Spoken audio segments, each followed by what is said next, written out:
सुकूर, लाहौर, अरिफवाला, चुनेन, झकोकाबाद और नया चोर, ये 6 रडार सिस्टम भी उनके पूरी तरह से ध्वस्त कर दिए। 2 surface to air guided weapon Lahore और ओकारा में इनका जखीरा भी समाप्त कर दिया गया। और मान्यवर, ये हर चीज में पॉलिटिक्स करते हैं, हर चीज में।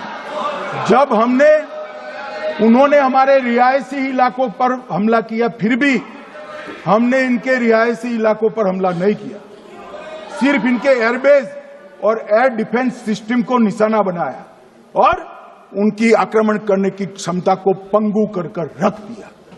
हमारी पूरी सेना, पूरी वायुसेना, पूरी नौसेना अक्षुण्ण थी और उनकी हमला करने की क्षमता को हमने छिन्न विछिन्न कर दिया। पाकिस्तान के पास शरण में आने के अलावा और कोई चारा ही नहीं था। इसलिए मान्यवर, इसलिए 10